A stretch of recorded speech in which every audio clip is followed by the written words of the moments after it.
suis enseignante spécialisée, enseignante coordinatrice d'un dispositif Ulysse en lycée professionnel au lycée Saint-Vincent-de-Paul à Bordeaux. Je suis également tuteur ISFEC. J'accompagne des professeurs stagiaires dans leur année de validation, leur dernière année de validation. Je suis également référente du parcours école inclusive pour les professeurs stagiaires à l'ISFEC.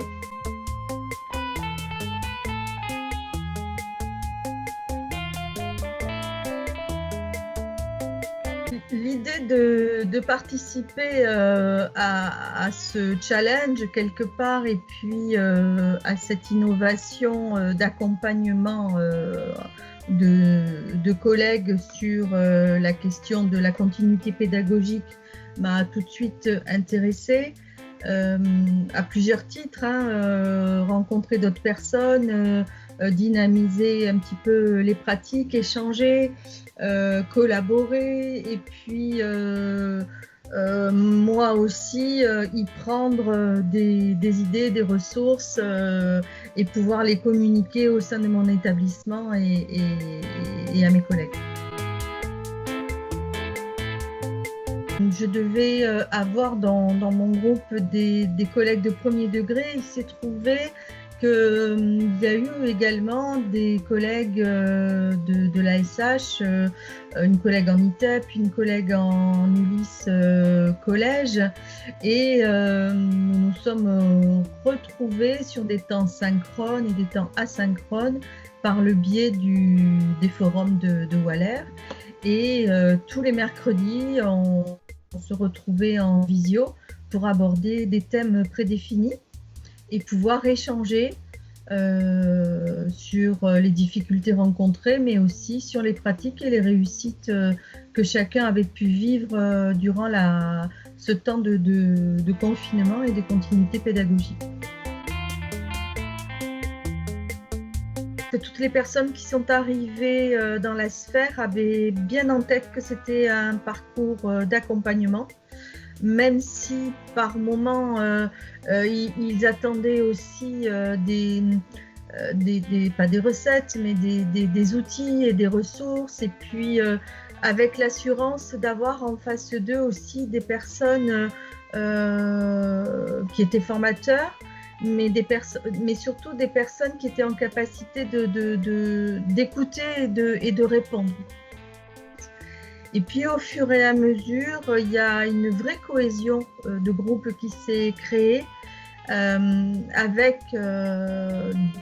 vraiment des temps de parole dédiés à chacun assez importants, et on a fonctionné plus en co-animation que moi là en tant qu'animatrice du groupe ou pour gérer ces moments synchrones. C'était vraiment des temps très conviviaux et très riches.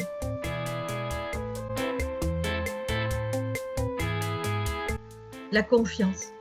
Alors la confiance dans l'écoute aussi, c'est beaucoup ressorti. Et donc du coup la possibilité de parler vrai et de ne pas avoir de crainte ni de frein à parler de ces difficultés, des difficultés rencontrées. Ce qui est ressorti aussi, c'est le professionnalisme des personnes qui animaient les sphères, de voir comment tout était organisé, pensé, et puis ce que me disaient les collègues la dernière fois aussi, elles ont apprécié d'être actrices de cette plateforme et de ne pas être là que pour venir chercher des réponses ou des solutions ou des ressources, mais de pouvoir elles aussi alimenter la plateforme. Les derniers rendez-vous en visio qu'on a eus, les collègues remerciaient tous les participants à Waller pour toutes les ressources déposées qu'elles ont captées et qu'elles ont enregistrées, Et tout ce qui leur paraît pertinent, elles le transmettent dans leurs établissements à leurs collègues ou leurs chefs d'établissement.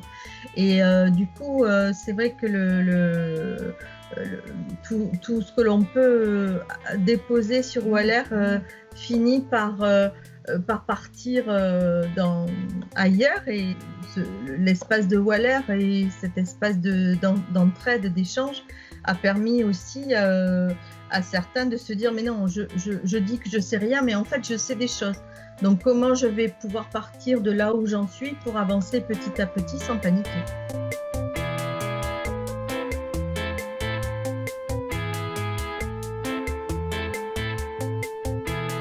Au niveau de l'ISFEC, oui, par rapport aux professeurs stagiaires, on est déjà en train de se poser la question par rapport à la formation des professeurs stagiaires, de cette nécessité de les amener très rapidement à être à l'aise avec le numérique et les outils numériques, parce que certains se sont retrouvés vraiment en panique au début du confinement. Pour moi, ça a été très enrichissant à tous les niveaux, que ce soit au niveau humain, que ce soit au niveau nouveaux apprentissages, même pour moi.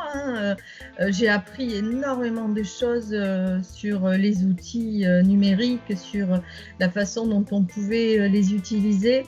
Bon, c'est une grande première pour tout le monde de faire vivre notre enseignement à distance totale, à 100%. Donc non,